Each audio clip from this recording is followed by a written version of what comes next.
what about skiing and tennis? I mean, you sort of touched upon the fact that the emotional side of tennis, and we talked about this last year at Wimbledon.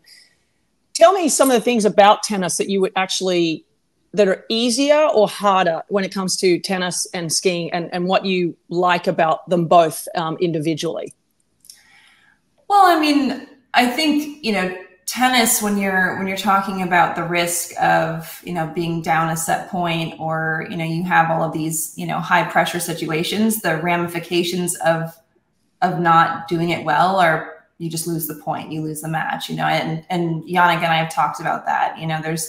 It's not like if you make a mistake, you're going to hurt yourself. You're not going to be in the fences. There's no physical harm that will come to you. So I think that's the biggest difference. But I love that, tennis is a very fast chess game, and it's very similar in skiing. You have to have a plan, but also be able to make split-second decisions. I don't know. There's so many things that are similar that I love about it. But yeah, the stakes are a little bit higher physically on the skiing side. Here's a question. Now, we're talking about the similarities. A match point in tennis, you've been at a ton of tennis matches. You know how quiet it is in the stadium. When you're at the starting gate for a final run for an Olympic gold, what's a quieter moment? That or the match point of a tennis match? Definitely tennis match. It's really weird in skiing because there's a lot of people actually yelling at you and cheering you on, but sometimes yelling at you. In the starting gate, especially at the Olympics or World Championships, people are standing right next to you. It's not like, in a tennis stadium, you have quite a big distance between you and the fans. In ski racing, someone could actually be standing 5 feet away from you. And it can be a little bit distracting. I love the energy of fans, of people. I would love to be competing in a stadium. I love that kind of energy. It really motivates me. But I think the silence, it's really interesting, on those really high pressure moments.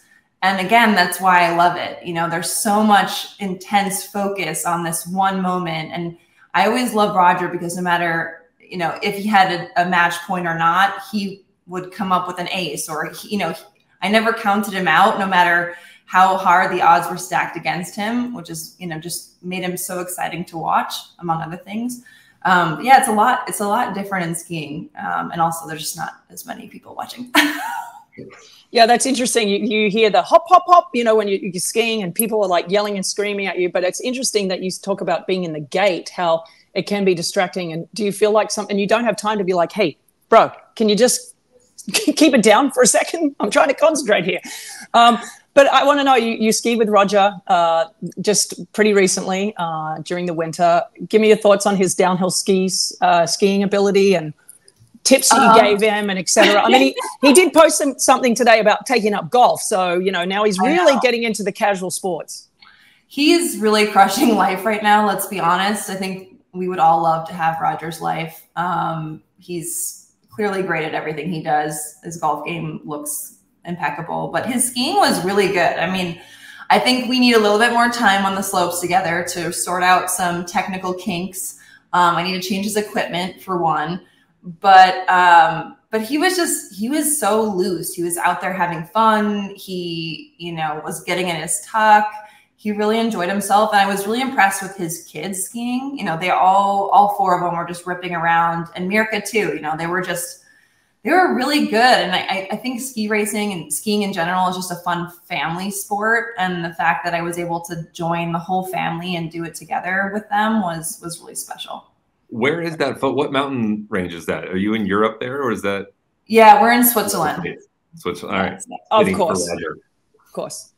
You guys didn't have a gold star, like, right up the chairlift, like, security all around you and all that sort of stuff. And I was actually really surprised by that. I thought that people would recognize him and, bother him or maybe me, but everyone was really respectful. He was waiting in line with his family.